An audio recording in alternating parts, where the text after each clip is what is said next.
We'll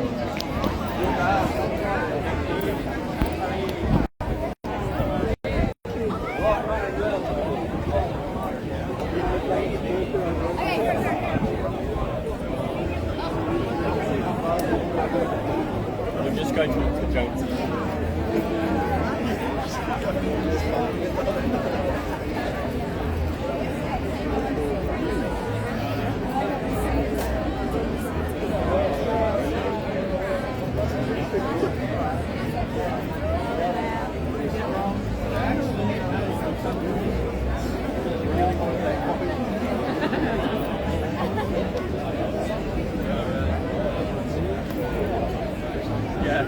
How's your feet? Yeah. It's fine. It's pretty much better. I just wearing it feels fine. Like I heard the other day just whacking the bench. Like hitting my finger like into it.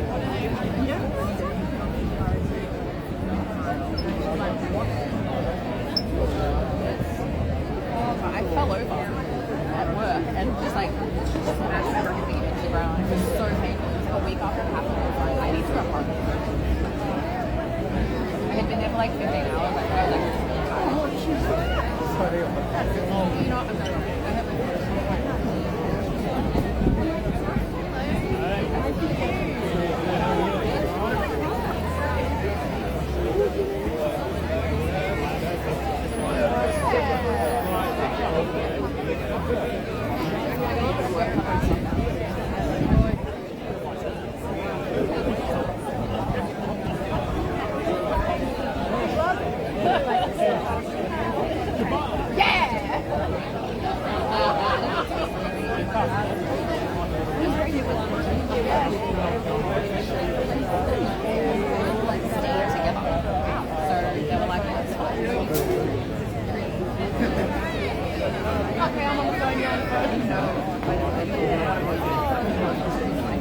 I have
Hi, here you go. Your mother's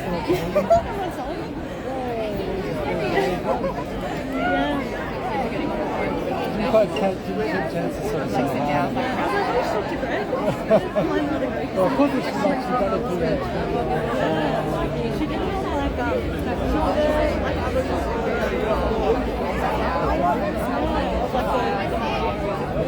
yeah, there was no advertising.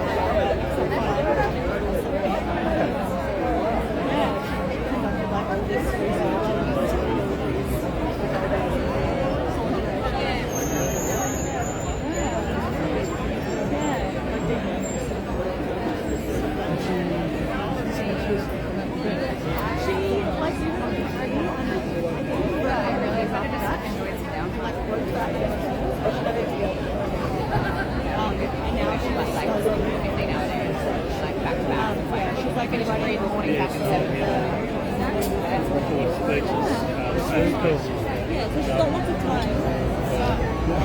And wants to do lots of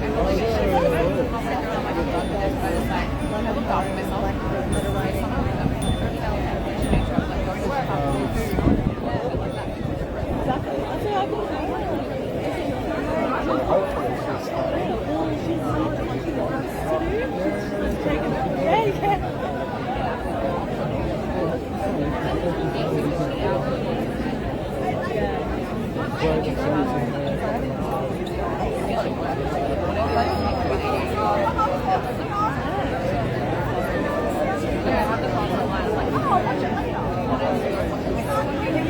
I think she would. And she has lots of experience.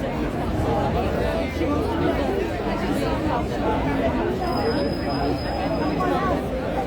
There's always stuff like that. I know. How are the speakers are so very.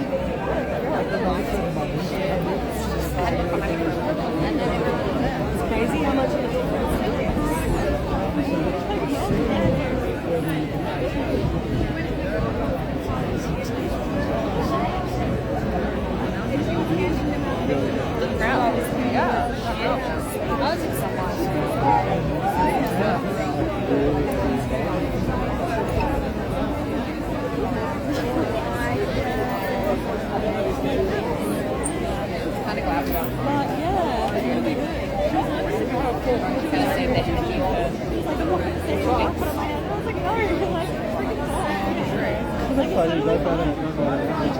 I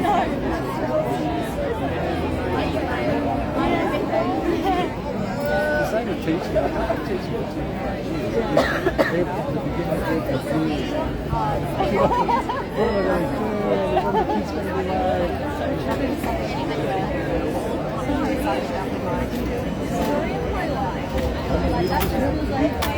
Hi.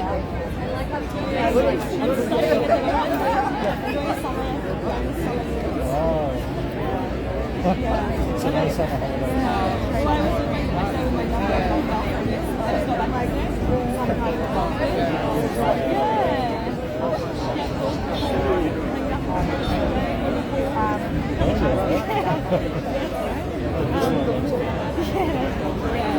Very oily. I didn't want oil. Oh, you missed the olive oil. If it's olive oil, it's actually supposed to go.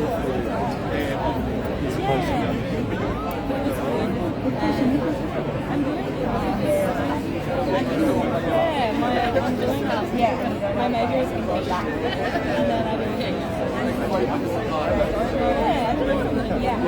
I mean, it's a new teaching. Because I got relationships. Or I can do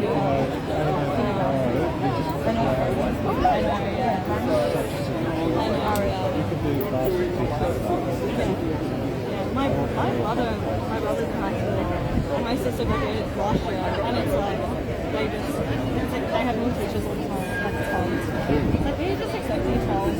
My sister for 8 is like had a teacher. It's like right. Something about it is going to change. A lot of young people kind of know that it's hard work. They don't want to do it. Something's going to change. Reduce reduce hours, reduce take the pressure off the teachers. I'm totally. So I don't know what I'll do. Maybe teaching. But I've still got. When I got suspended, it like ruined the whole progression of like the schools. I did it's trimester. How are you? Like when I got suspended for like the second trimester, all of those units you can only study in the second trimester. So all of the units that I was out on, I had to like study again to be able to do them again. Yeah. I got unsuspended.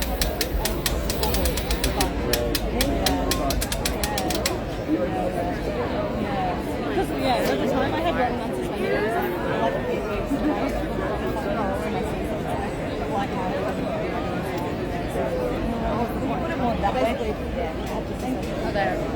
I was like, and that's why they basically already got this. How are you?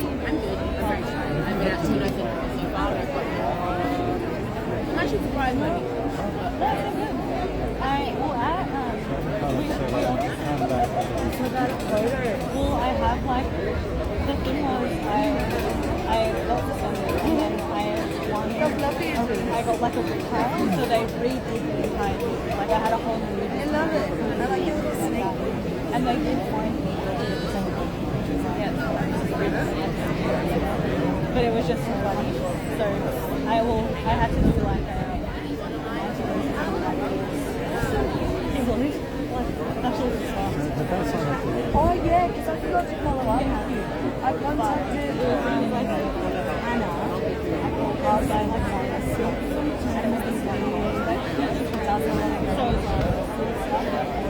anyway, I know to be careful now. Seems like what to do about nothing. I know, but yeah, the thing is like, you obviously have an attitude to be very careful about what you say, and it's like always that flexible. We sent another thing. It's so weird. So it's getting played out as so much obviously on something. Exactly. So, But and especially because I've not been something is that clue?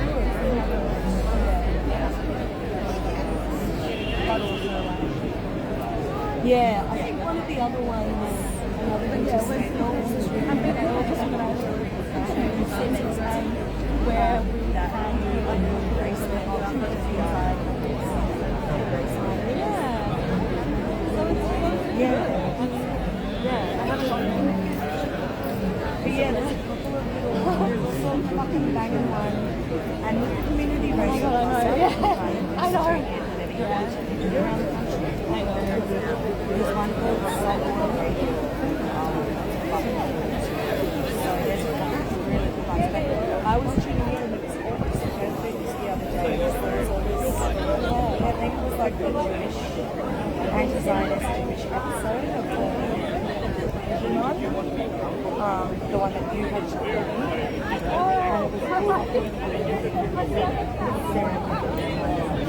And then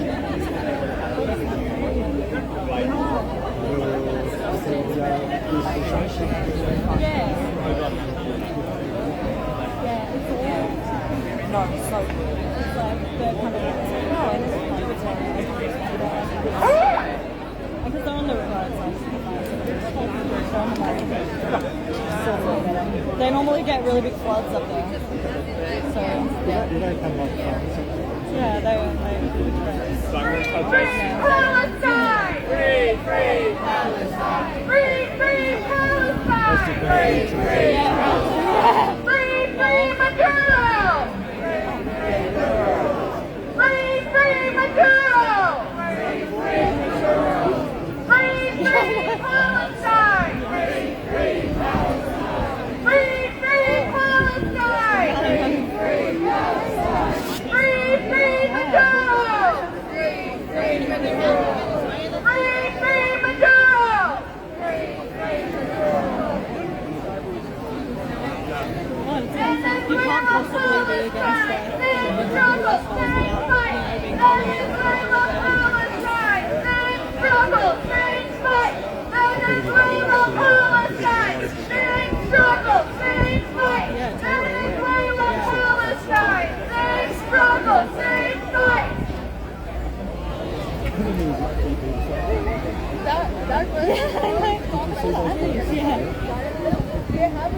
as if anybody had Literally. It's like, why would they? It's like they're lucky. Alright, I'm gonna go. have a good study. What's going on here? They signed me up, so I'm here. Oh, yeah. Does anyone know if Mira's coming?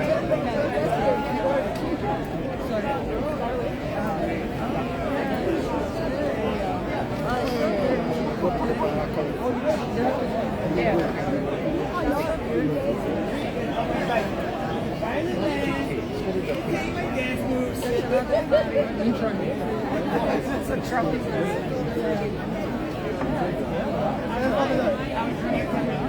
I'm going to There's someone in a I don't know why I'm dressed up.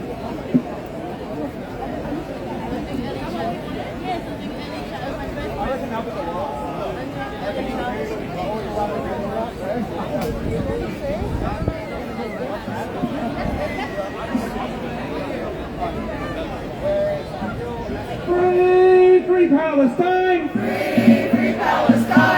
free, free Palestine. Free, free, free Palestine. Come on, everybody, let me hear it. Free, free Palestine. Free, free Palestine. Free, free, free Palestine. Free, free, free Palestine. Fantastic. Thank you, everybody. Happy New Year. Another year, another fight. The struggle for justice continues, my friends. The struggle for justice continues. I'll get you all a movie and let's get nice and close. I know, like many of you, we're sitting at home at our screens watching inhumanity in its extreme. Inhumanity when we see the orange monster go into a sovereign country and kidnap their leader. Shame, shame, shame. Our Venezuelan crew that are here, thank you so much for coming, guys. Our Venezuelan crew who understand, from Hugo Chavez to Maduro, who understand the fight for Palestine is a fight for us all. It's a fight against ICE in the States. It's a fight against indigenous injustice here in this colony. It's a fight for our Rohingya brothers and sisters. Interesting, and I'll speak about it a bit later, Gambia has taken Myanmar to the ICJ. That case starts tomorrow. So make sure you follow that. Absolutely. The Rohingya genocide has been going on for decades, just as it has been happening in Palestine and just as it's been happening in this colony. My friends, it's an honour to be with you. It's an honour to be out here today for us to continue to fight and demand better, to demand more of our governments, to demand more of our media, to demand more of our representatives. And we're going to speak about all of the different things that we can be, must be and should be doing. And everything that you guys are doing. One of the things that's so important to understand and know, that none of us is owed the right to see our liberation. We're not owed that right. We demand it, we should expect it, but it doesn't mean we're going to get it. So we have to keep fighting, we have to keep showing up for whatever struggle that is. And we've been very clear, even though the media and Premier Minns has led this, has tried to draw a line from us, our movement, our anti-hate, anti-racist love movement, a movement that is against homophobia, patriarchy, anti-Semitism, Islamophobia, a movement that welcomes everyone, that wants to see everyone as equal, as deserving, as precious. They've drawn a line from us. Drawn a line from us to that heinous act in Bondi. Shame. Shame on them and shame on anyone that says we shouldn't protest. Shame on them and anyone that says that this is us. Because it's not us, and we've been clear. We've been very clear. If you have any hate in your heart, you don't belong here. Susan Way and Pauline Hanson recruiting, go there. And to our left, quote-unquote, leaning leaders who continue to endeavour to legislate and find ways to criminalise us, know that we will not bow down. We will not stop. We will keep on fighting however that looks like, in our protests, in our actions, in boycotts, in petitions. We will keep showing up until Palestine is free, until everyone is free. And that's why we say, in our thousands, in our millions, in our thousands, in our millions, we are all Palestinians. Oh, so very good. So very good. I got to tell you, coming out here protesting, I get a recharge. I know this is the world we're building. I know this is a world that will exist for my children and perhaps unborn grandchildren, where we are all equal, where we are all precious. Thank you all so very much for all of that.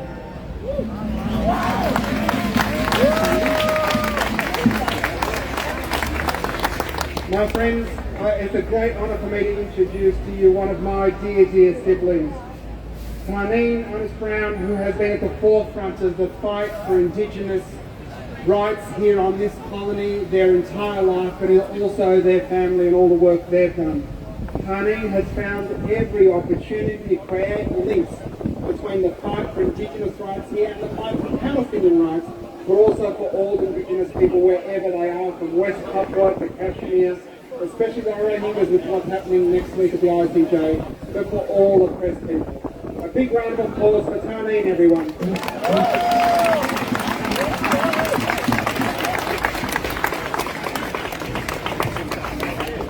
Thank you, Naarm. A bit shorter than him, maybe like 2 feet, but I don't know. I want to start by acknowledging the custodians of the land that are on today, the land of the Wurundjeri people of the Kulin Nation. I want to acknowledge that their sovereignty was never ceded. I also want to acknowledge the loss of their people that they're experiencing right now. They've had like 3 murders in their family, lots of deaths, and I'm just standing with them today as well in their grief and in their heartache. I feel really lucky to live in a Wurundjeri country as well, for their head custodianship and for their care and always welcoming us to their land. But we also want to acknowledge the loss of life over the last 2 years of Palestinians and the loss of life on Gadigal land, in Bondi, of Jewish people, also the invasion of Venezuela. There's so much injustice happening around the world and there's so much violence, but I know there's a chance that we can change this, and that's why we're all here today to stop Herzog the dog.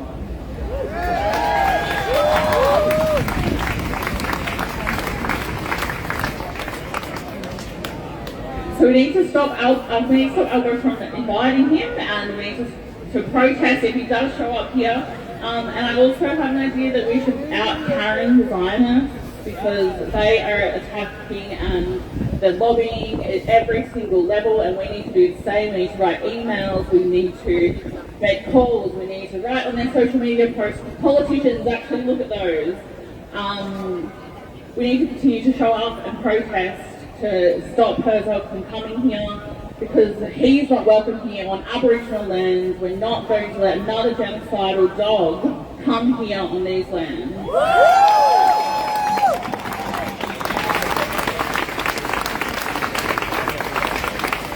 So if you work for a human rights organisation or an organisation that works for human rights, please get them to make a letter, get them to write to the politicians, get a meeting, show up for protest.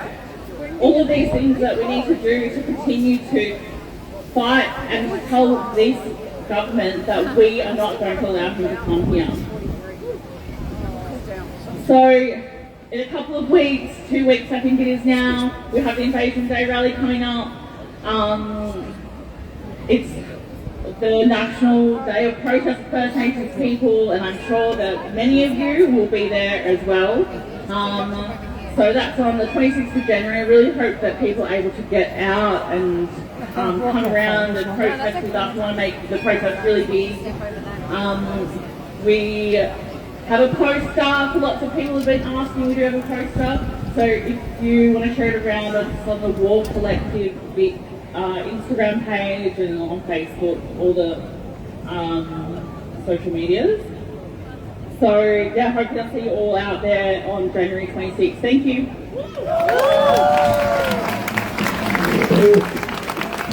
Come on, bigger than that for Naarm, everyone.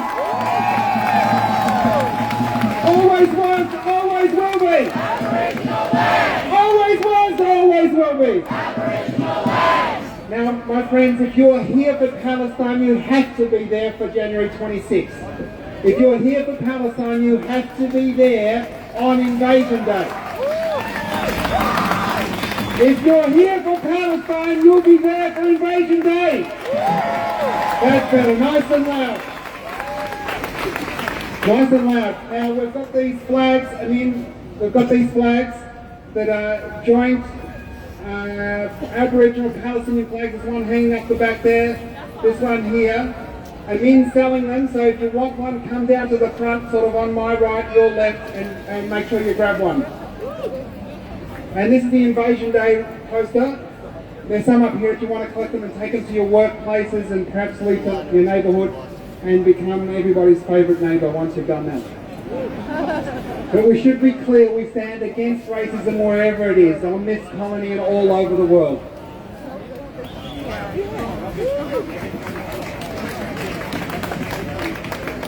Oh, bigger clap than that. Come on, people.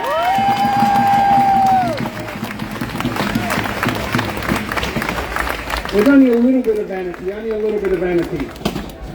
and I'm so very rapt that the Venezuelans are here, and especially we've got Dr. Carlos Eduardo Mario, who's from Caracas in Venezuela, living here in Naarm in Melbourne. He's a lecturer and the editor of Green Agenda, published by the Green Institute. As a friend of Palestine, Carlos supports the Albert Out of Victoria campaign. A big round of applause for Carlos, everybody.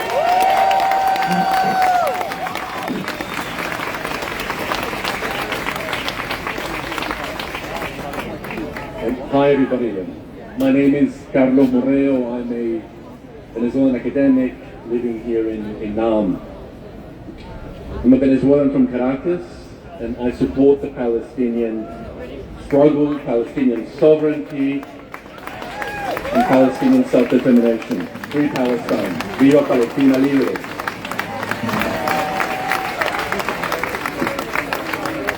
I want to acknowledge that we're meeting and rallying here on the lands of the Wurundjeri people of the Eastern Kulin Nation. This always was and always will be Aboriginal land.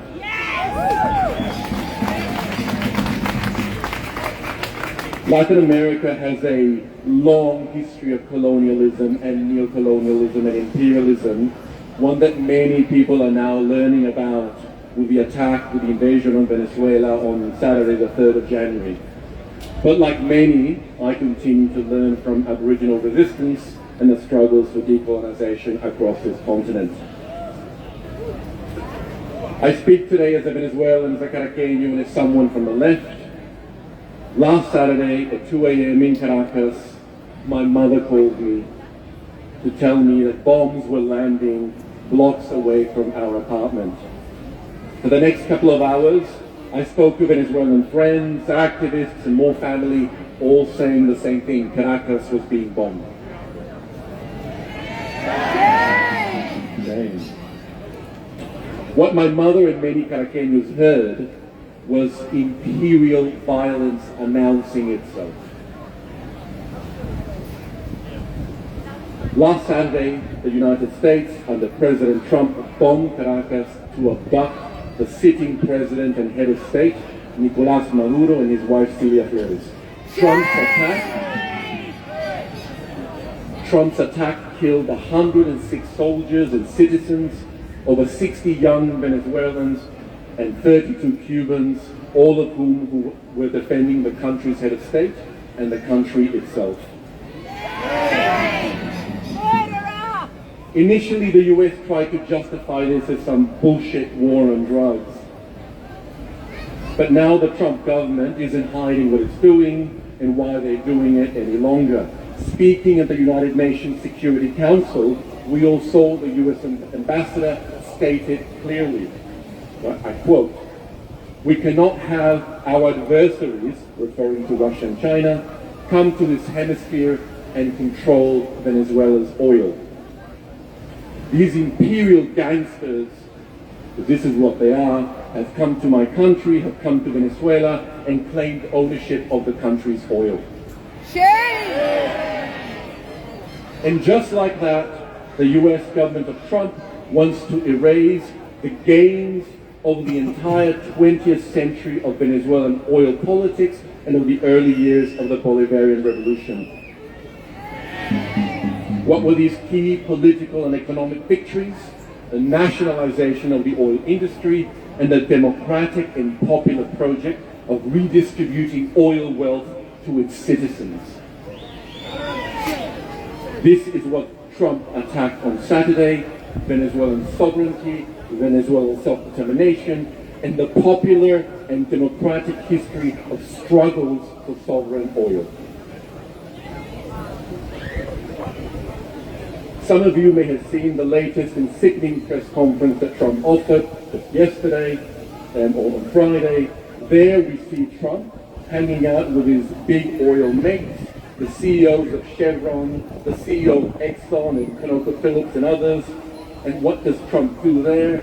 He promises them billions and billions in profits if they back his takeover of Venezuelan oil. Shame. But Venezuelans will resist this. They will resist this. They will not allow this to stand. Speaking about the attack, Gustavo Petro, the president of Colombia, reminded us that Caracas is now the first capital city in the history of Latin America to be bombed by the US. Shame on the US. When Petro said that, I couldn't believe it. 2 centuries of neocolonialism intervention, but yes, the first capital city bombed by the US. But if you've been following Venezuela, you might know that there's been more bombing, and that imperial violence had already announced itself 6 months earlier. For the last 6 months, the US led a large naval and military buildup in the Caribbean off the shores of Venezuela, with the USS Gerald Ford and other ships in the Caribbean. What did they do? They killed over 100 Venezuelans, Colombians, and Trinidadians. Illegally and immorally blowing up boats and dinghies at sea, sentenced to death by imperial power without any trial. Killed at sea in a made-up war on drugs declared by Trump. Shame on the US. Shame! But that's what this war on drugs is. It's this made-up excuse. It's an excuse to govern and intervene in Latin America. That's what it's been for decades.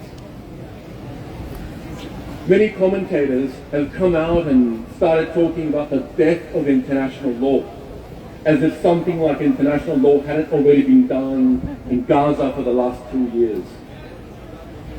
But yes, abducting and kidnapping a sitting head of state is without doubt a clear violation of the principles of sovereignty, of self-determination, of non-interference, the first and basic articles of the United Nations Charter. We want Maduro and Flores returned to Venezuela.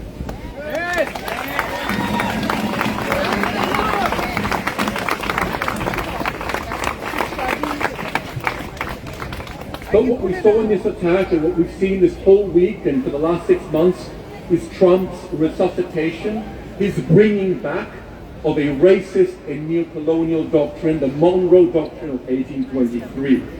In the early 19th century, the Monroe Doctrine declared that the entire American continent, the entire Western Hemisphere, was under US protection. In his buffoon way, Trump has referred to the Monroe Doctrine as the Donroe Doctrine. But we can call it for what it is, as a Trump addendum, a Trump corollary to US imperialism. And the return to the Monroe Doctrine by Trump is a return to a US and a world of the early 19th century, before US civil rights, before decolonization in the 20th century, and before the abolition of slavery.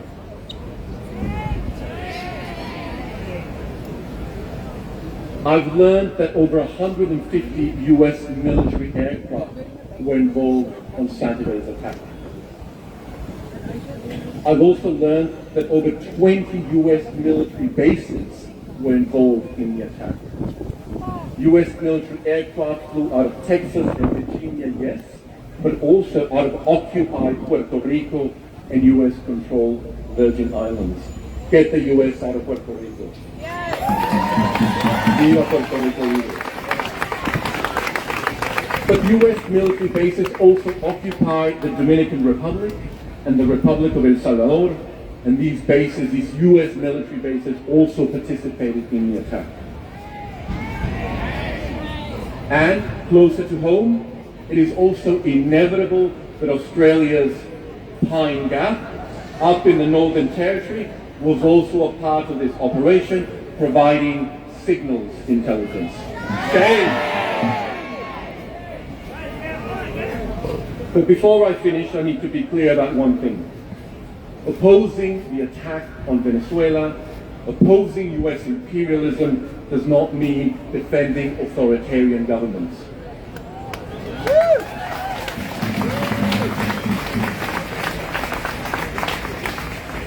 Supporting Venezuelan sovereignty does not mean the uncritical support of the government of Nicolás Maduro or the uncritical support of the new government of Delcy Rodriguez.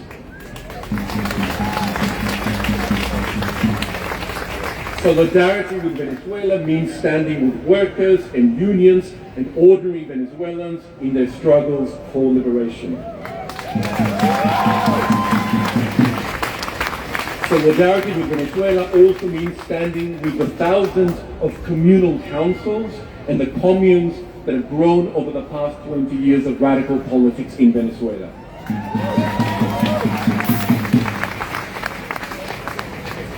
And if we oppose the US attack in Venezuela, then we must also oppose the imperial alliance that the Australian government has signed up to. Though this continent is far away from Venezuela and Palestine, our government plays the junior partner in an imperial system. Shame. We cannot condemn imperialism while enabling it at home.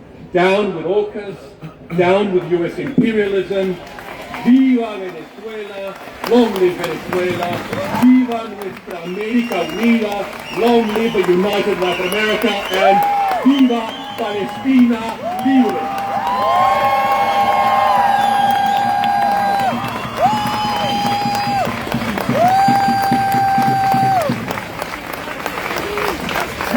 It always sounds better, doesn't it? It sounds better in Spanish and Portuguese and Arabic and Italian. But anyway, free Palestine! Free Palestine! Free Palestine! Free Palestine! From the river to the sea! Palestine will be free! Absolutely, let it go loud and proud. My friends, it's a great honour. It's a great honour to introduce our next speaker, a man who doesn't need an introduction. My brother, your uncle, Gary Foley, everyone!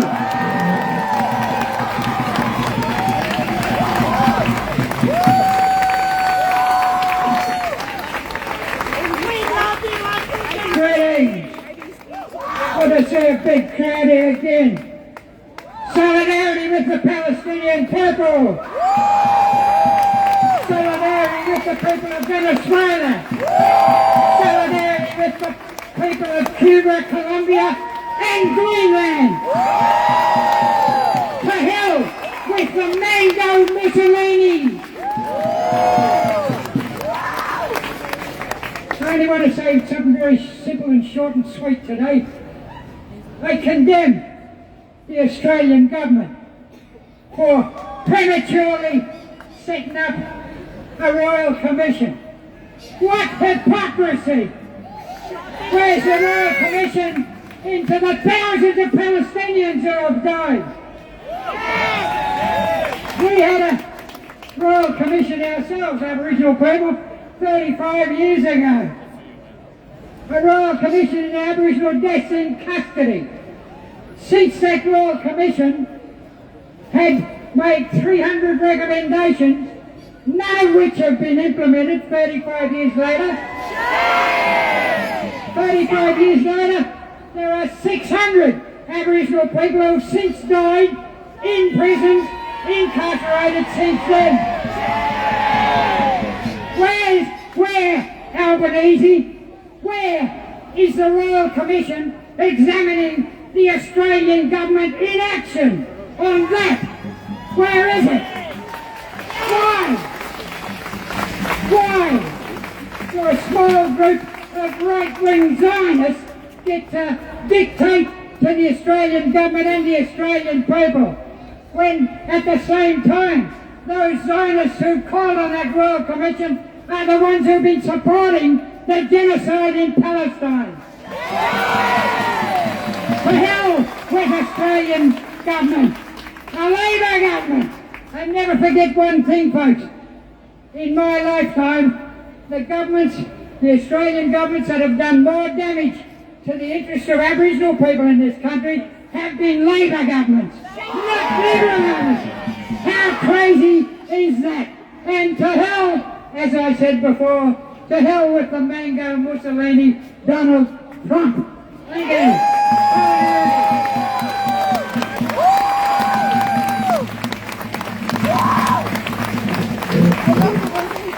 Amazing. Big round of applause for Uncle Gary, everybody. Come on, later. Always was, always will be. Always was, always will be. Indeed, my friends, if you've ever marshalled before, please just head to the back of the stage here. I would appreciate your help. And it's important for us to realise that whilst we're here speaking out for the thousands that have been killed, the tens of thousands of innocent Palestinians, the millions of Palestinians that are homeless in Gaza, and the refugee Palestinians and all people suffering around the world, that we think also locally to those that are suffering in the bushfires across the state and the nation. So to everyone that is fighting those fires, to those that have lost, we're thinking of you and we send you our love and solidarity. And a reminder, folks, we're not going to be marching today. We'll be just doing a speak out here and then heading home. But stay tuned to all the socials to understand when we'll be next out, because we're not going to stop. We're not stopping until Palestine is free from the river to the sea. We won't be stopping. Our next speaker is Dr. Mohammed Suleiman. He's a lecturer in communications and media at Adelaide University. He received his higher education in Gaza, the UK, and here on this continent. A big round of applause, please, for Dr. Mohammed Suleiman.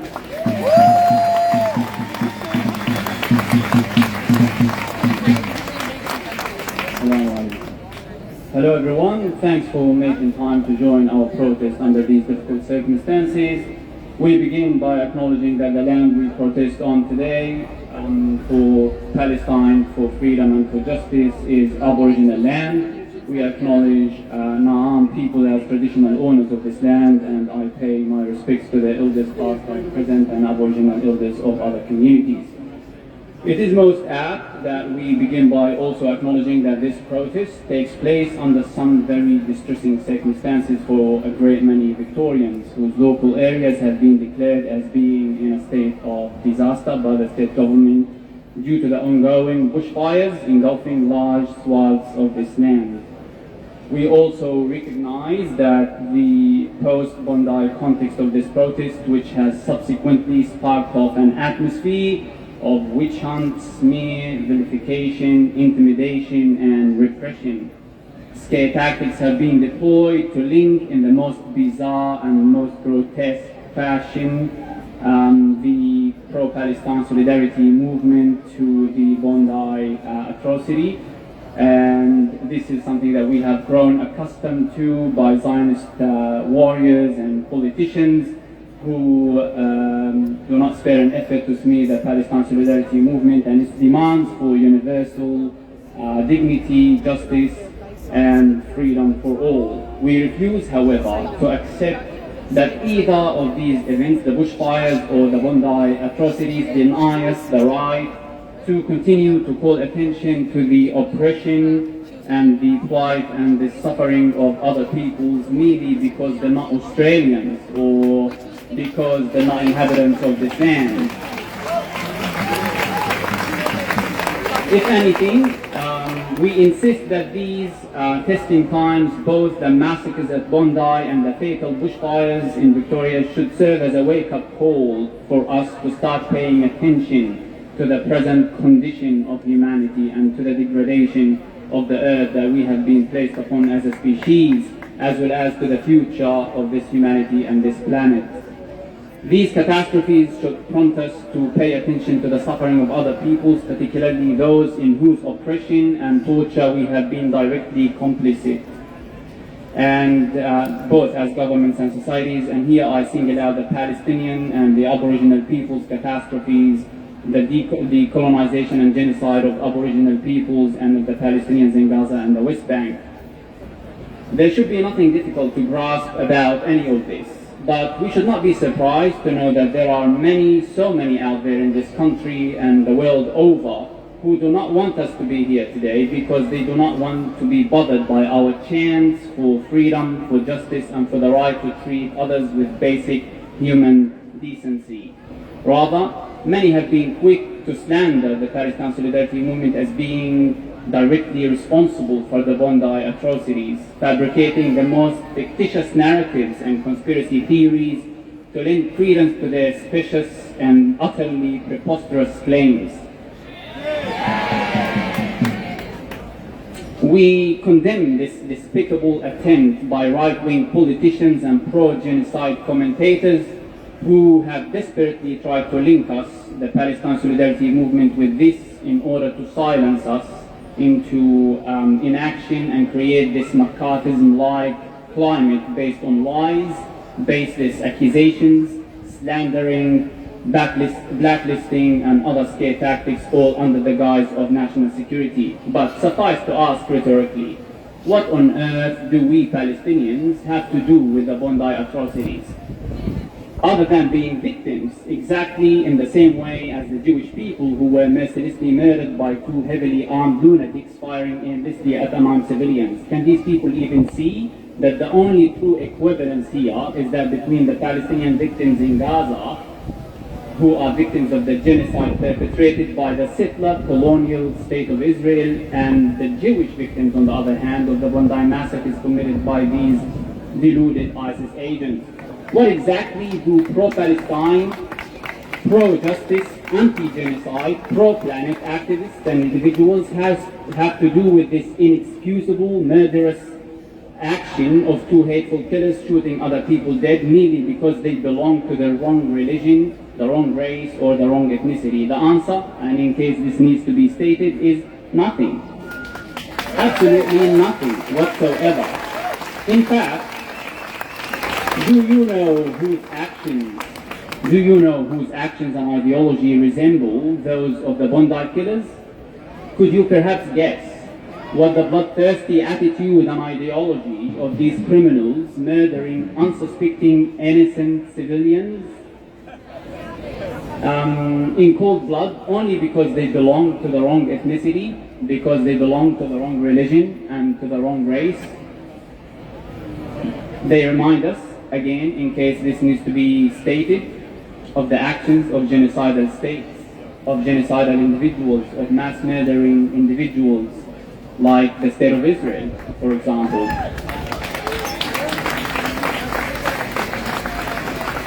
And this is the very thing that pro-Palestine, pro-justice, pro-planet movement is all about. This movement is quintessentially anti-genocide. It's an anti-genocide movement. Its goal is not to spread hate, but to combat it.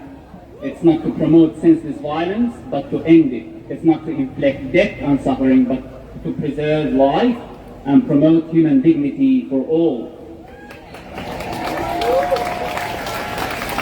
But again, this is way too profound a sentiment for hate-filled, anti-Muslim, anti-Palestinian politicians, commentators, and groups who are so used to lying to themselves and to the public to prop up their status and to protect their privilege and to secure their short-term material gains at the expense of everybody else, most of all their own souls. Despite this, I say we should not hate these people because we are not like them. It is true we belong to one humanity, but we are certainly on different sides of history. And therefore we are different kinds of human beings, shaped by fundamentally different sets of values and driven by different sets of ethics. We're driven by an ethics of care, empathy, love, compassion, generosity, sacrifice, and altruism. Whereas they are driven by an ethics of greed, selfishness, and narcissism. This is why, despite all the harm they try to cause us, we do not hate them, but we pity them. These pathological liars, these mercenaries, these shallow, self-absorbed, hate-filled individuals who lie about us and about everyone who is not like them, whether they are Palestinians, Muslims, Aboriginal peoples, Indians or Chinese, etc. This is the kind of mindset that had previously brought about slavery, colonization, and genocide. And these people appear nostalgic to these times, and hence they gloat in the oppression and in the extermination of Palestinians, and they continue to champion genocide in the world today. Now, enough about them. For while we needed to put these pathetic people in their place, we are not here to talk about them. We are not here to, we're here to rally and protest the continued genocide of the people in Gaza. They're the ones most deserving of our attention, given the mass scale and unique nature of their political and grotesquely systematic oppression. Let us be clear, the pace of the genocide in Gaza may have slowed down, but this genocide has not ended. This is what people in Gaza have been telling us, and so we must not stop paying attention to the slow death and the torture of 2 million people. 2 genocide survivors who had for long anticipated a reprieve from the comprehensive bombardment of their homes and neighborhoods, to mourn their slain family members, to build their tents on the ruins of their city and the debris of their destroyed homes, and to spend their whole day trying to feed their children and provide for their families. The oppression of the Palestinians represented in the mass murdering of at least 70,000 people within just 2 years, and which we have followed closely on our phone screens, binds us together as responsible and empathetic human beings who refuse to stand by and watch quietly as this government, which fails its own citizens at home, continues to act as if this genocide had never happened, and besides in a most callous and disgraceful manner, and in an utter disregard for basic human decency and dignity, to invite the president of the genocidal, settler, colonial state of Israel to visit this country. Shame! It is difficult to fathom how this gesture, how inviting the president of a genocidal state who directly and publicly incited for the extermination of the Palestinians, as has been well documented, could be justified by this federal government if it were to defend its facade of respect for universal human rights, egalitarianism, multiculturalism, blah, blah, blah. Let us not be deceived by false arguments made by the Prime Minister that it was the President of the state that has been invited rather than the Prime Minister Netanyahu, who is the actual perpetrator of this genocide. Does the Prime Minister wish to suggest that the President of the State of Israel that has been committing the crime of genocide is innocent of the crime that the country that he is the President of has been committing? This appears shame indeed. This appears most twisted and illogical. Is this the best that the Prime Minister could come up with? I say that this is a poor justification of the government's shameless and blatant disregard for the lives of other human beings who have been subjected to a total genocide by the State of Israel. And we must demand that the Prime Minister never insult the intelligence of the Australian public by making such specious distinctions and flimsy arguments.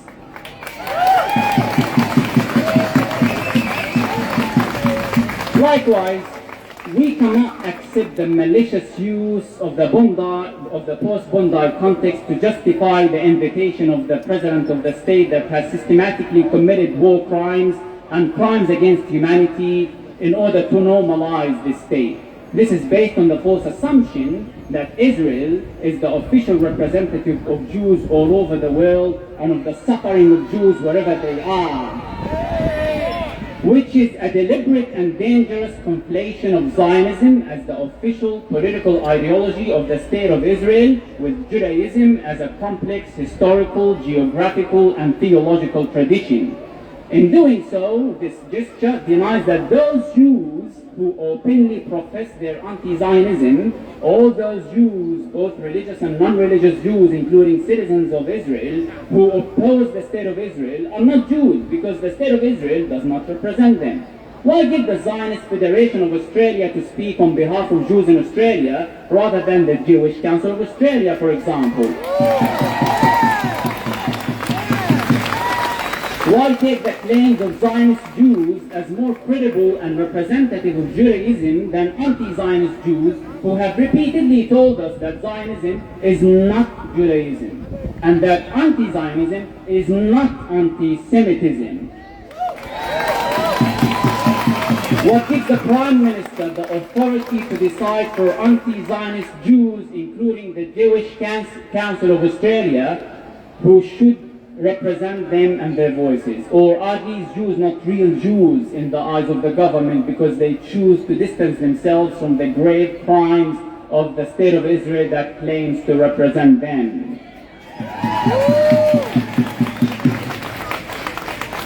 Recognizing the pain and the loss of Jewish Australians post-Bondi is not mutually exclusive with recognition of the oppression, pain, suffering, loss, and destruction of Palestinians in Gaza and elsewhere.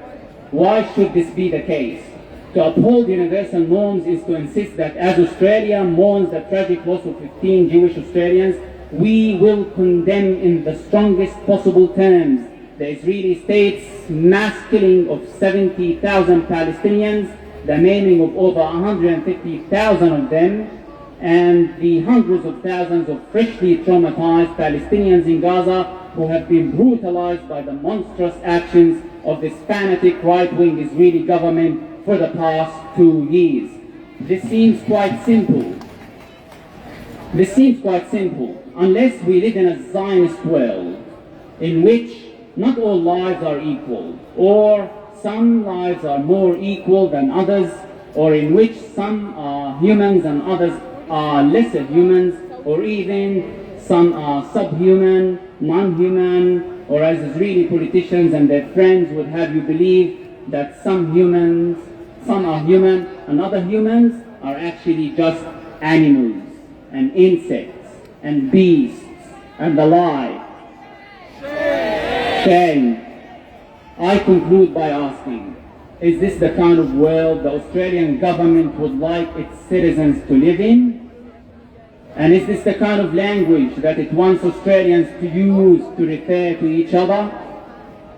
Because only then should it proceed with its invitation for the Israeli president to visit this country. And if that's not what it wishes, then Isaac Herzog and his wife should always be deemed persona non grata and should never be allowed or welcomed in Australia. Free, free Palestine! Free, free Palestine! Free, free Palestine! Free, free Palestine! Free, free Palestine! From the river to the sea, Palestine will be free! thank you.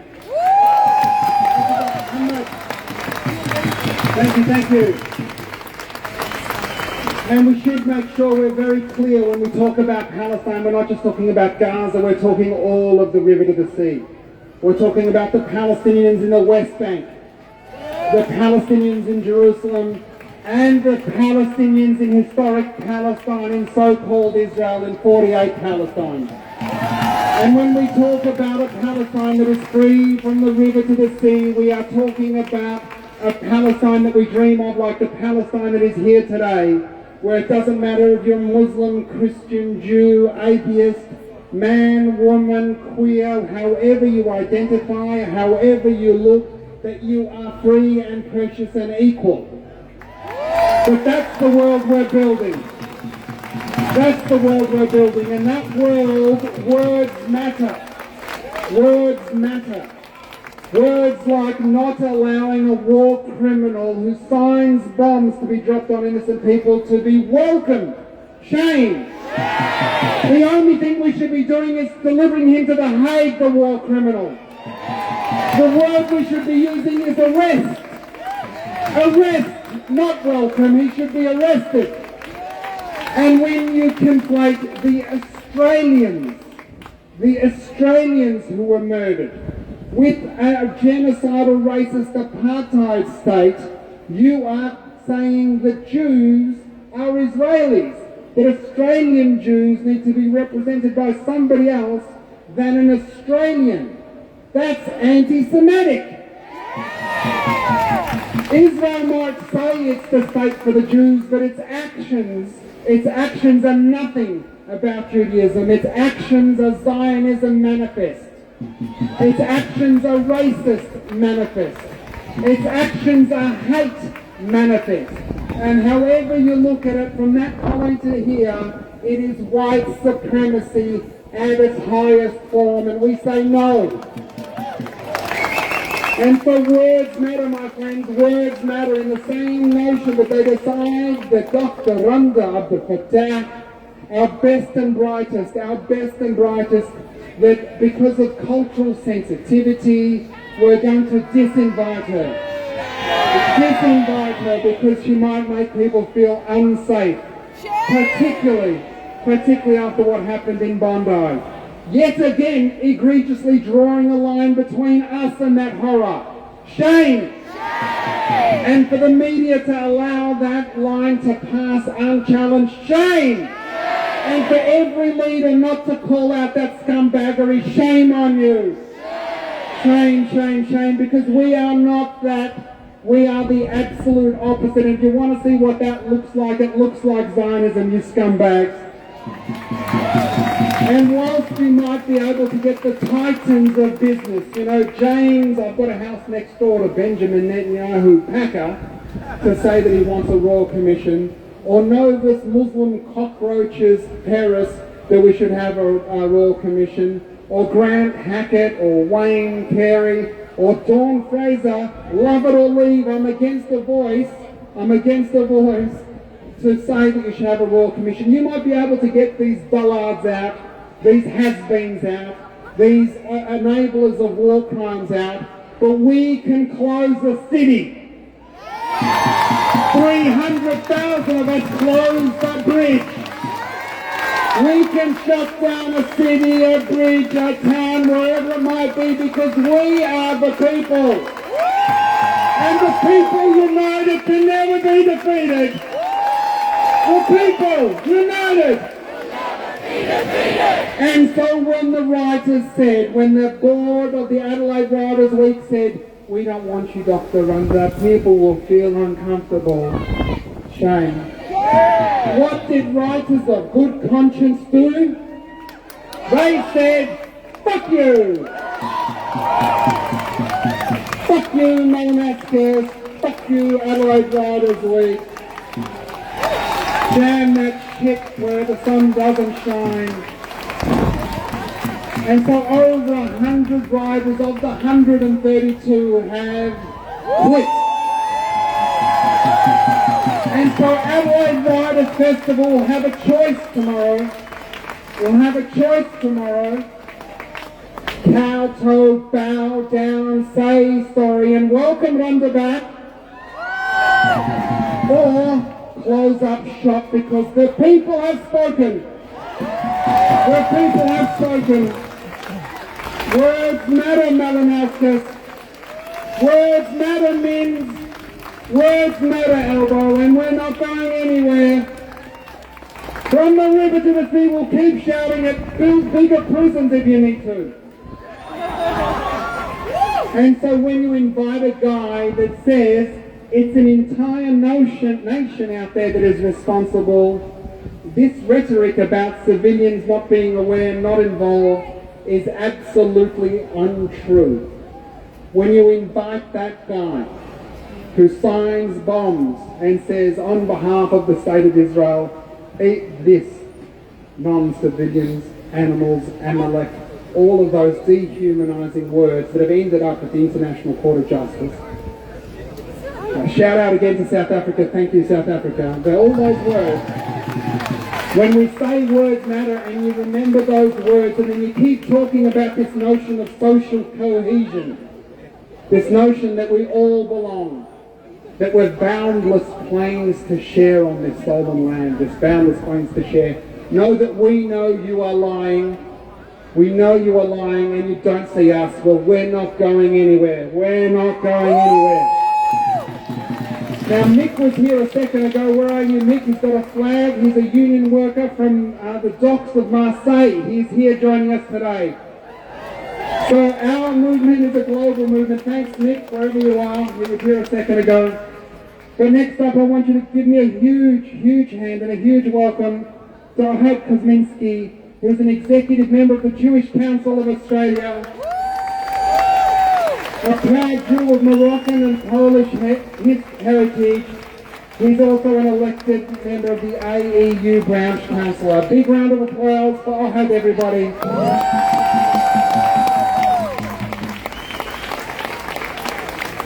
Friends, I also need to acknowledge that we're meeting here on the lands of the Wurundjeri people of the Kulin Nation, and I pay respect to elders past and present, and to all First Nations people here. Thank you. This always was and always will be Aboriginal land. So in the wake of that heinous attack at Bondi, we've seen a really ugly, opportunistic intensification of attempts to shut our movement down. We've seen, most troublingly perhaps, these attempts, no, not most troublingly, it's all troubling. We've seen these horrible attacks, though, to undermine our right to protest, our democratic right to protest. We've seen cynical attempts to pit communities against one another and to shift the public conversation away from Palestine. This is a false choice that they're attempting to impose upon us. A false choice that they're attempting to impose, and we reject it. And you all know this, and you all reject it, that's why you're here. There is no choice between being horrified by years of brutal occupation, apartheid and genocide, and being horrified by this violent attack on a community that was celebrating a religious festival, one that I celebrate every year. There's no choice between standing in solidarity with the people of Palestine who are oppressed and killed by racist violence day in and day out, and standing in solidarity with Jewish people who were killed by racist violence.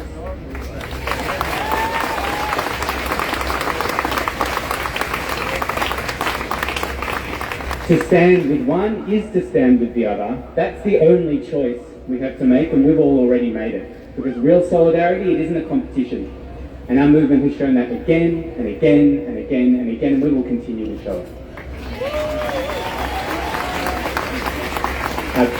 Our choice is to stand against racism, it's to stand against supremacy. Our choice is to stand against exceptionalising any form of racism and to stand against minimising any form of racism. It's both. And so our choice is to stand against genocide on this continent, in Palestine and everywhere else. It is happening, and it is happening in lots of places, and we should be standing against it consistently. Because we will only be safe when all of us are safe, and we will only be free, as we say, when all of us are free.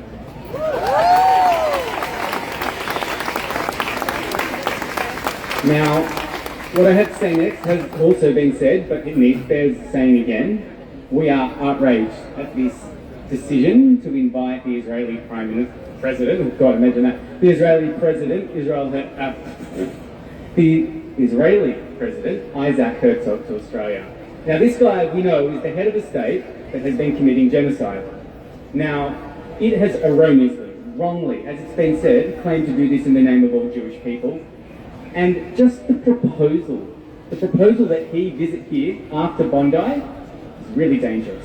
It's dangerously misleading. It ties Israel's genocide to Jewish people as such and to Jewish people here, and we reject that.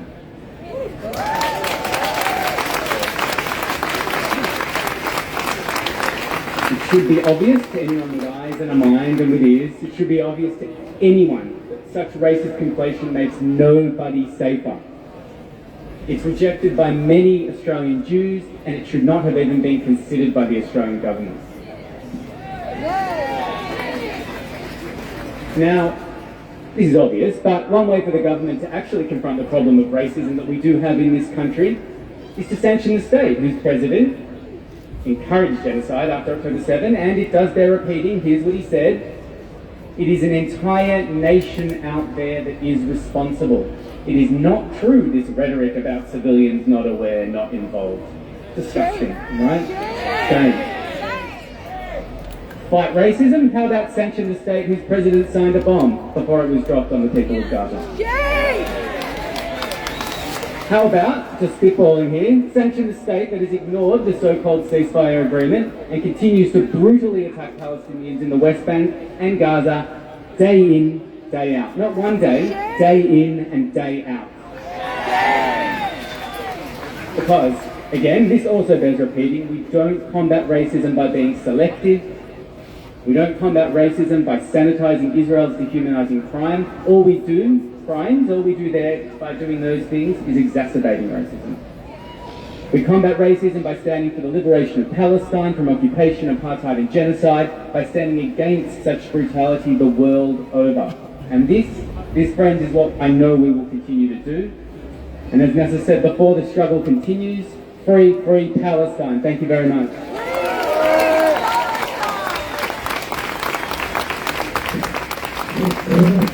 A big thank you to our head, everybody! And to our Jewish brothers and sisters and siblings that are here with us, who continue to come out with us. Much love to you all. And we know how tough it is. We know how tough it is to deal with your community and that work you are doing. So tell them to humanize us, to humanize our movement, and show them that there is a pathway out of that hate. There is a pathway out of that hate to this movement of love. So thank you, our Australian Jews that are with us. Thank you so very much. A reminder, we won't be marching today. But we've got a special guest. We found our mate Mick. He's made his way all the way from dock workers of Marseille. He's here, going to give us a couple of quick words all the way from Marseille. Come on down, Mick.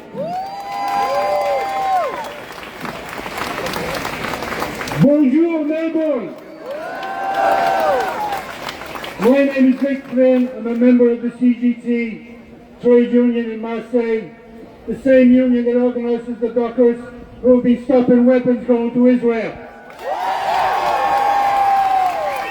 So a shout out to the dockers in Marseille, but also a shout out to the dockers in Genoa, Livorno, in Piraeus,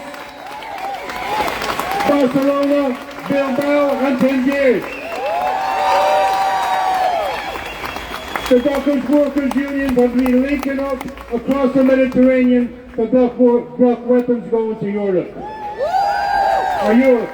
Blocking weapons going to Israel. Excuse me.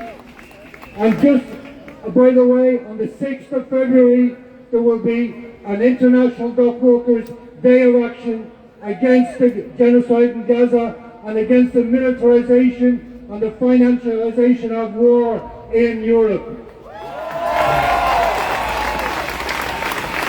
So, I would also like to bring you the greetings and solidarity of my organization, Syndicalistes pour la Palestine, that's trade unions for Palestine in France.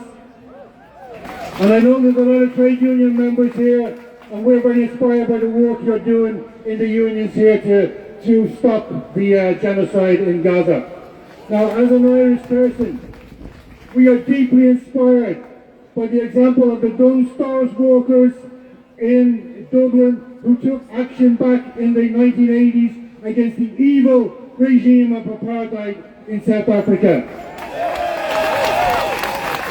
Those young workers, mostly women actually, 10 women and 1 young man, took action over 3 years, a strike that led to the government banning all trade with that evil regime in South Africa and contributed in no small way to bringing it down. Now that's the message I would like to bring to you. As a trade unionist, our mission is to realise that the weakest link of this imperialist, genocidal enterprise in Gaza, but also across the world, the weakest link is on the shop floor in the workplace. And that's where we can smash that machine. We can bring BDS into the workplace. No struggle is too small. We can start by banning anything to do with Israel in our own workplaces, and we can build from there. That's the lesson of the Dunnes Stores workers in Dublin.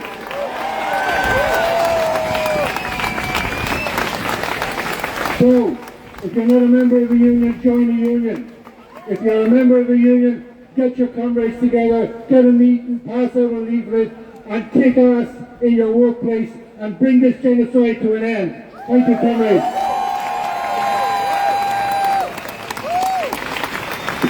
Big round for Mick, everyone! From my side to Melbourne, gotta go for Gaza. Free, free Palestine! Free, free Palestine! Free, free Palestine! Free, free Palestine! That's fantastic, fantastic, everyone. Next up, a wonderful young Palestinian woman. They thought they would kill the old and the they killed somebody. Yeah, killed the old and the young will forget. I've said it a million times and forgot now. I'm starting to show my age, but that's okay. That's okay because we've got people like the brilliant Zaina, who's going to come up. She's a high school student, Palestinian high school student volunteer at Palestine, at the Bayside City Council. This year, in a display of anti-Palestinian racism, the council shamefully removed her photos off their magazine after getting some complaints about her Palestinian necklace. A big round of applause for Zaina, everybody.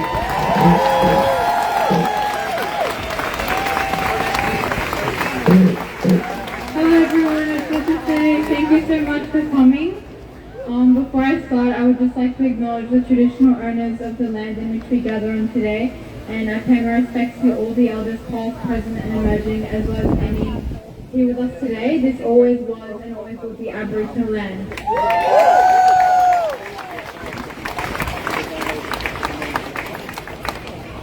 My name is Zaina Amr and I'm a Year 12 student at Brighton Secondary College.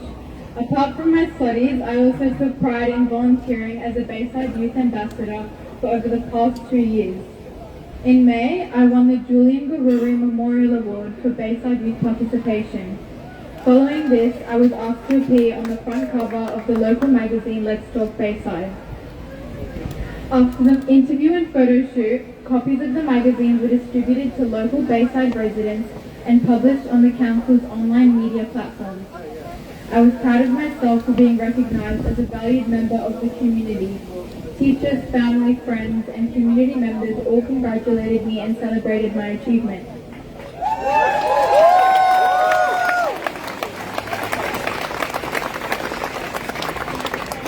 A week after its publication, my image and article were abruptly removed.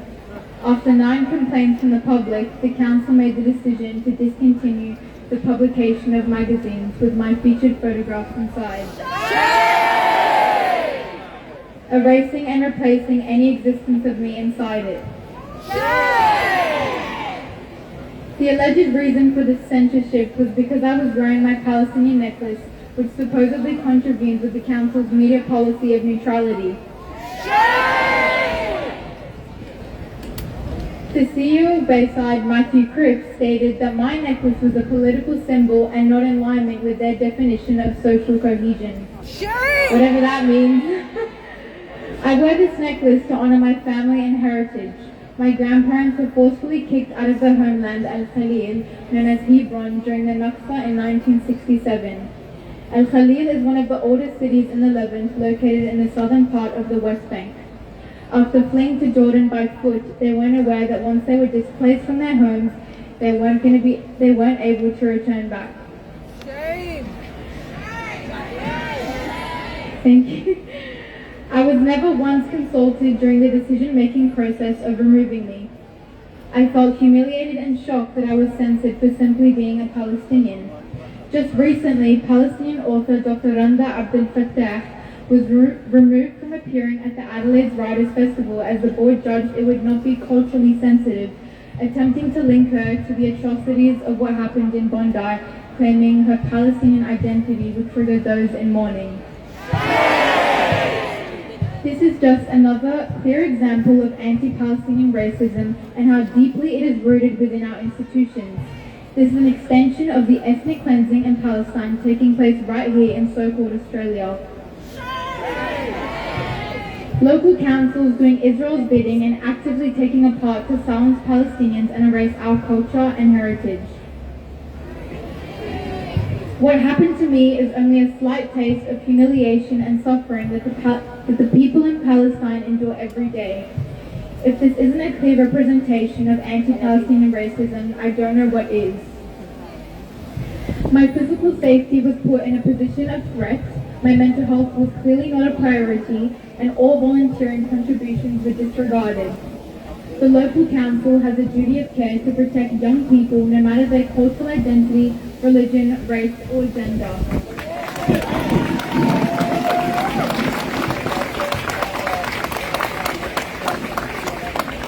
We can no longer be silent, and we must continue to advocate for justice and human rights no matter who we are. We have a right to express our Palestinian roots, and we will not tolerate any form of censorship. We will not be silenced, and we will continue to resist anti-Palestinian racism and resist against oppression in all its forms.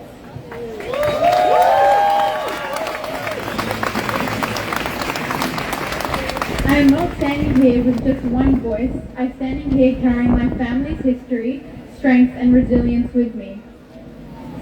Shout out, Mom.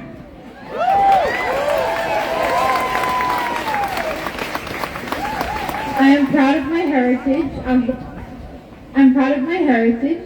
Our history is not something to erase, it is something to carry with pride and honor. We will not shy away from speaking out against the genocide and atrocities being committed in Palestine by the state of Israel. We will continue to carry our Palestinian pride and heritage, which no matter how hard they try, will never be erased. History will judge the Council as it will judge Israel and all those who have actively participated and supported the genocide of my people.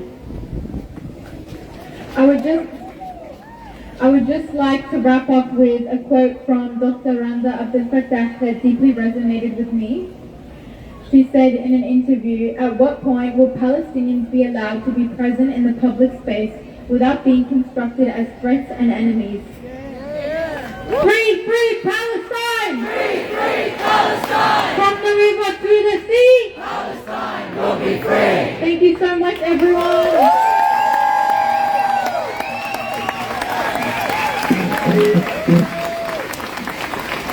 Thank you, Zainab! Come on, louder for Zainab, everybody! The future is Palestine! The future is Palestinian. You can join us now, Zionists, or join us later, but we're not going to forget. We're keeping the receipts. We're going to hold you to account. Know that for sure. And every one of those genocidees, we will hunt you down. The Hind Rajab Foundation has got all of the footage and all of your quotes. You will be held to account in this lifetime and into eternity. And into eternity. The Venezuelan crew, if you want to support them tomorrow at 12 o'clock at the US Consulate, 553 St Kilda Road in Melbourne, everyone. If you've got some time tomorrow, 12 o'clock, head down with the Venezuelan. I'll put this flyer they've got down here on my left, your right. So get along and show them support. That's all. Viva Venezuela Libre? No. Viva la Venezuela Libre! In my funky accent there, Aussie accent. Our last speaker today is Jasmine Duff, who's filling in for Omar, who's with his baby in hospital. Love and thoughts with you, Omar. She's a national co-convener for Students of Palestine and a member of Victorian Socialists. A big round of applause, everyone, for Jasmine Duff. Thanks, everyone. Well, there's something important and disgraceful going on right now, which is that in the aftermath of the tragic Bondi shooting, the entire right-wing establishment of Australian society is trying to batten us into silence. Are we going to accept that? No! One of the things that they're trying to do right now is to criminalise use of the phrase globalised the intifada. And so I want to start with a chant, and I want you all to join me. The word intifada is an Arabic word, and it means uprising. So we're going to say, Israel out of West Bank! Israel out of West Bank! Israel out of Gaza! Israel out of Gaza!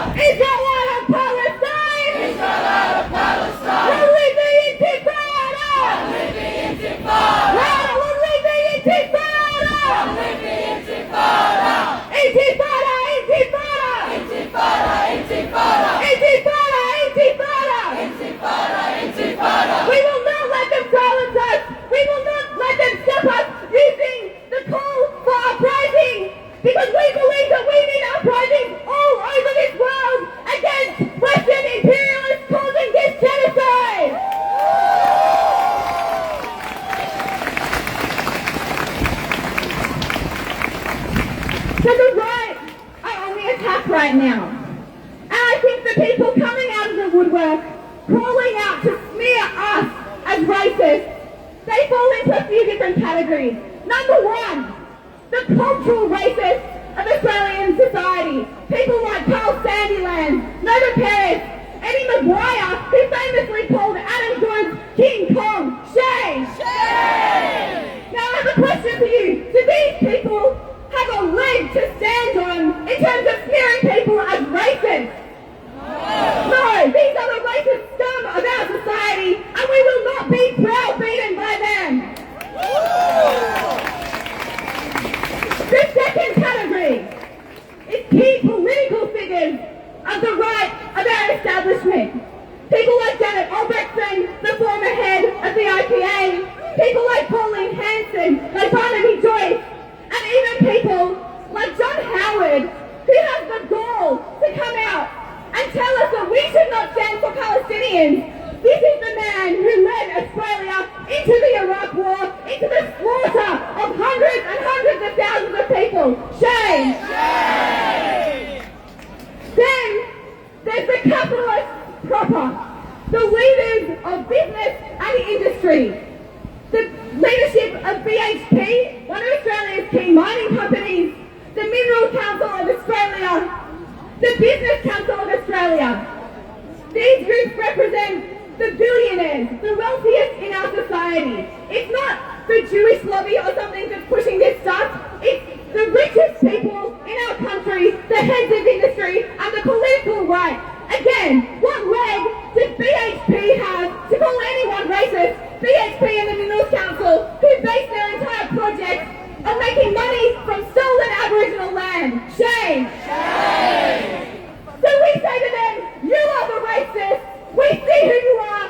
We are a movement for peace. We are a movement against the genocidal slaughter that you support, and we will not back down.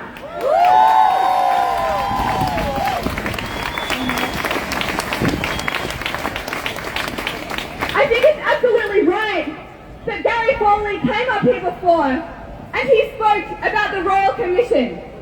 This commission is not neutral, and it's important for everyone here today, everyone in the Palestine movement, to be totally clear-eyed about what it is going to be. This Royal Commission was dreamed up by those people I described before, the capitalists, the billionaires, and the right wing of Australian society, the worst racists. Those are the people pushing this Royal Commission. You can see clearly what they want it to be because they have opposed Virginia Bell being the chairperson of this commission. Why? Virginia Bell is a very well-respected former judge, but the right do not like her because previously she has upheld the right to demonstrate. They want a chair who does not support the right to demonstrate.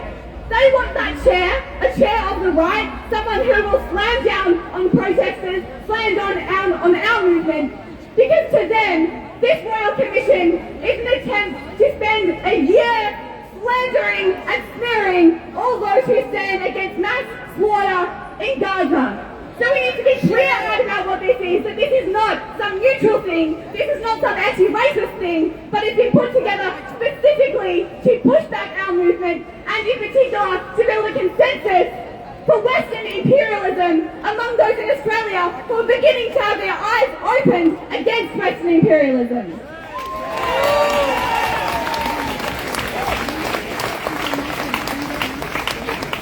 This is important for everyone here to understand because there are sections of society who have felt intimidated by it, who felt like they've had to go into line. So sections of the Greens have come out saying that they accept this commission, sections of civil society. I think we need to be clear about it, partly because we need to not be surprised when what comes out of it is attacks on our movement, and we can't be intimidated by them. We've got to continue taking to the streets like we are here right now.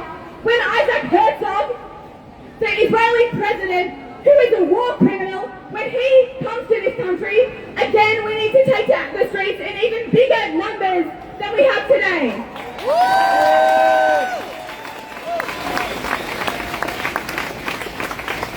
So will we be browbeaten by John Howard?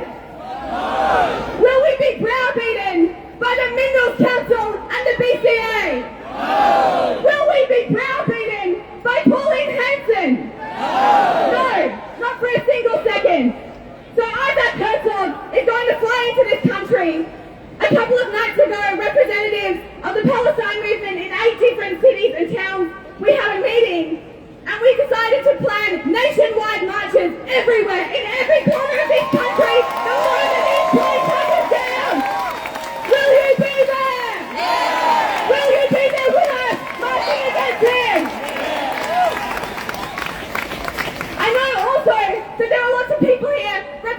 groups and collectives. We're going to have big nationwide marches as soon as he touches down.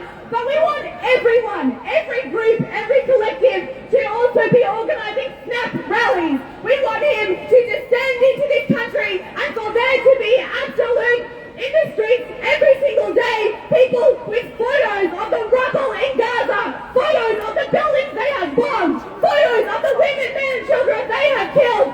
That has to be in the streets because our politicians want to parade this war criminal as a great statesman. Well, it's up to you and it's up to me to say we don't accept that. This man is a war criminal.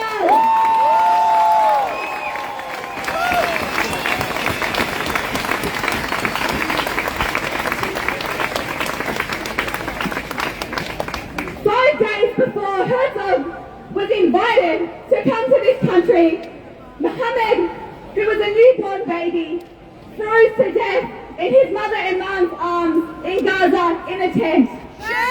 Shame! Still today, as we stand here, Palestinians are freezing to death in tents in Gaza. But more than that, Israel has just resumed bombarding Gaza. They sent missiles 2 nights in a row.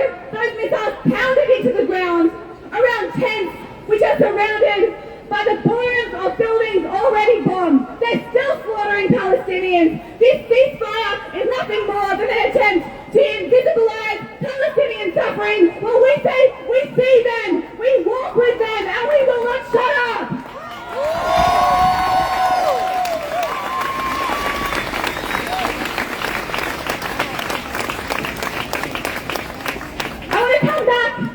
To end to the word intifada. Because right now, this right-wing offensive we're seeing, this capitalist offensive that we're seeing, it's not confined to Australia.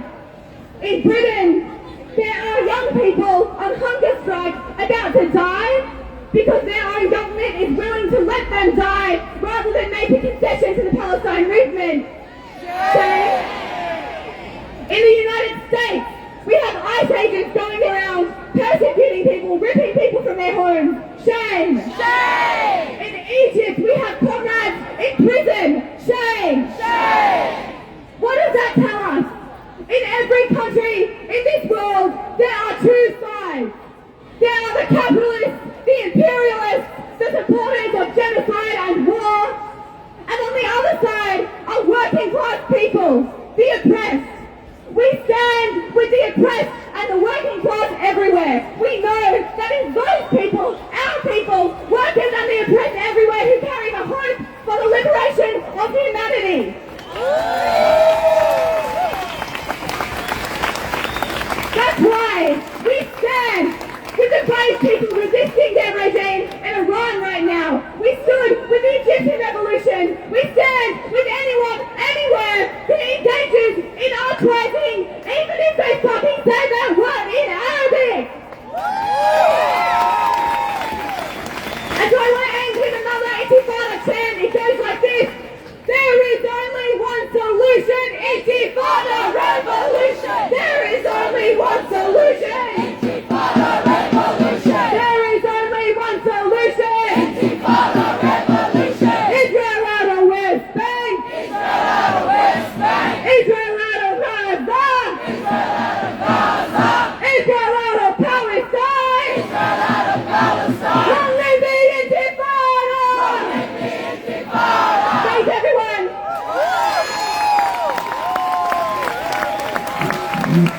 Thanks, Jasmine. Amazing, amazing.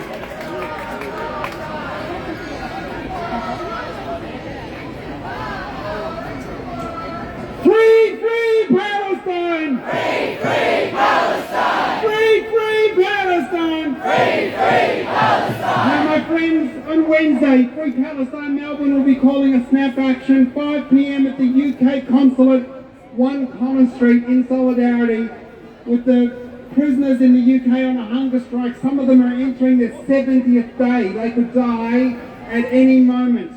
They are held on bail now for 2 years, so get along to that. 1 Connor Street, Wednesday, 5 p.m. Make sure you stay in touch for your socials to see details of that. I want to talk about that Royal Commission for a moment. I want to talk about that. And it's important we go back just a little bit to NAIDOC Week 2024, when we're supposed to be and what we should be thinking about our First Nations people, about Indigenous folk here during NAIDOC Week. In that week, our Prime Minister decided to appoint a special envoy. A special envoy. A special envoy for anti-Semitism.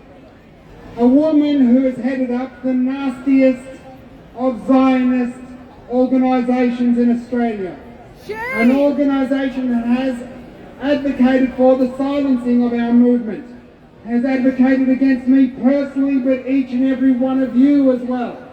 They took a partisan person from a lobby group and made her the special envoy. If that's not enough, her husband, because she's got nothing to do with her husband, he gives $50,000 randomly to organisations like Advance Australia. Really good people, quality human beings. That this special envoy was appointed during NAIDOC Week was lost on our government, when we're supposed to be thinking about our First Nations people, the genocide that's happening here, the deaths in custody that continue to happen here. We're going to create a hierarchy of hate. And at the top of that hierarchy, we're going to elevate Australian Zionists.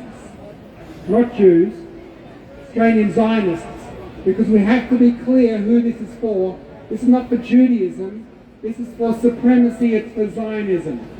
If that wasn't enough, she then released an egregious report that says that she wants oversight over your university, over your ABC, over every institution that receives government money, and she will monitor whether they should get money anymore. Shame. And if that's not enough, following the horrors in Bondi, they rolled out Josh Frydenberg. It wasn't enough that he had to lose his seat. Got thumped in his seat, where his own constituency, amongst the richest in Australia, in Camberwell, Hawthorne, said, piss off Josh, get out Josh. But sitting as a treasurer, he lost not only the election, but his own seat. They've had to wheel him out of whatever hole he's been hiding, or whatever consultancy he's been earning. They wheeled him out, and he said, no, we need a royal commission, and we'll tell you who we want. We'll tell you who we want. Do they not realise this Zionist lobby? Do they not realise when they do this stuff, when they say Council Dr. Under, what they're actually doing? They are feeding into the nastiest of anti-Semitic tropes. They are feeding that to the most lay Australian who doesn't know anything about Gaza, doesn't know anything about settler colonialism, about genocide, about occupation, about a two-state solution, a wall or apartheid. All they hear is out of 27 million of us, 100,000 people can get. Business leaders, musicians, athletes, and even the Prime Minister to bow. Shame. If we are to have a royal commission, it should be a royal commission into all hate. All hate. And we should be clear that people who are anti-Semites,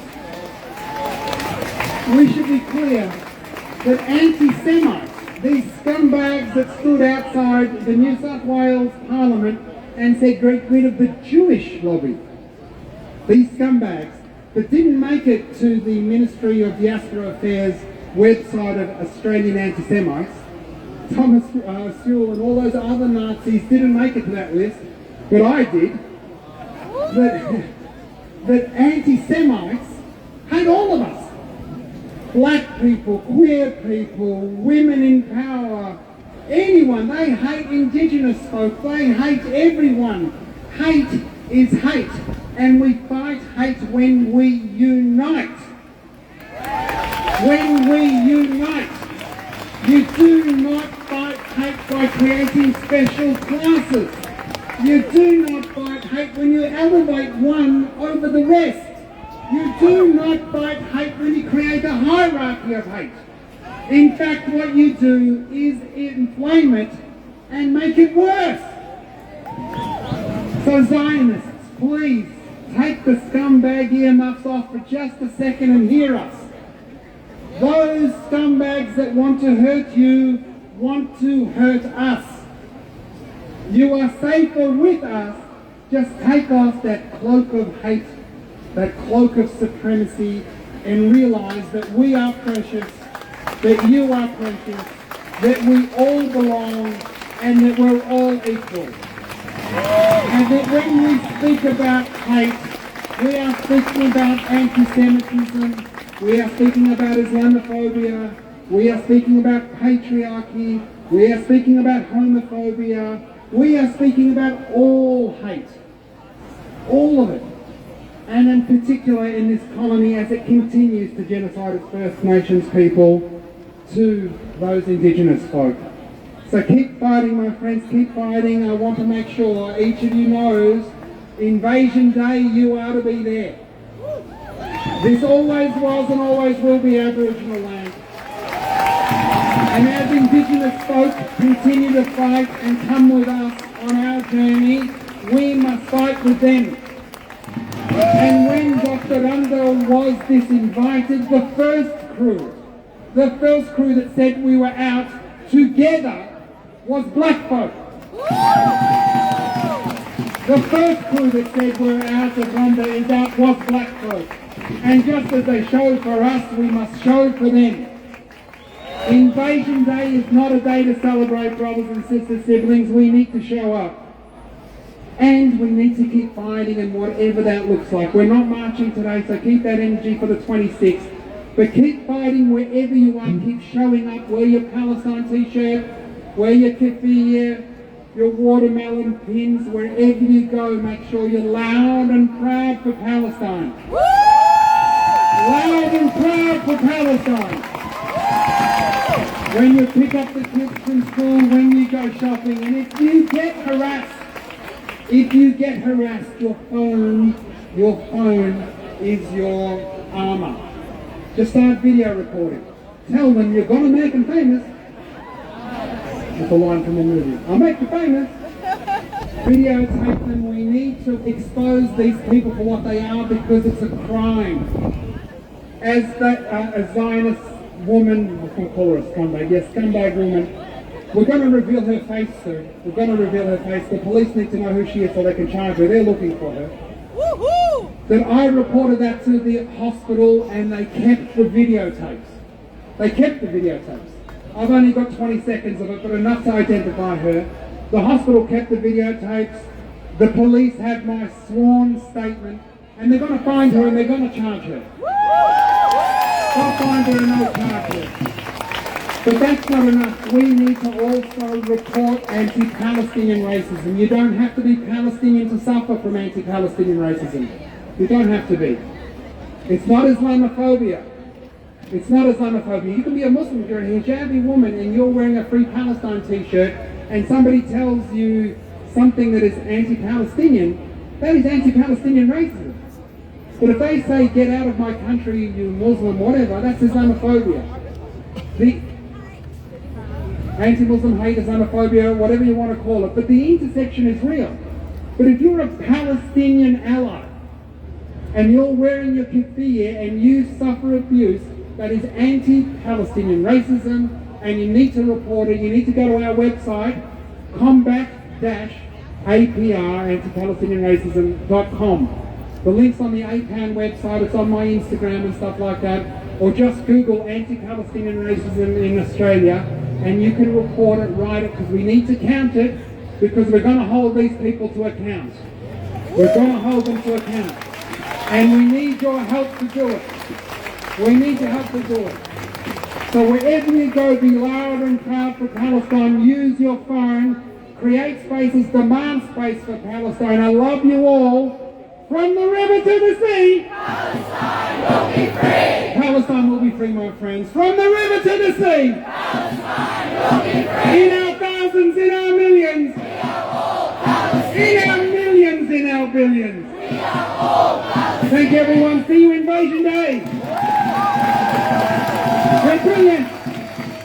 Woo.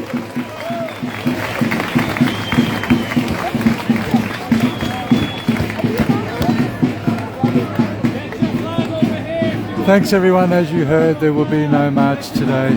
Thank you.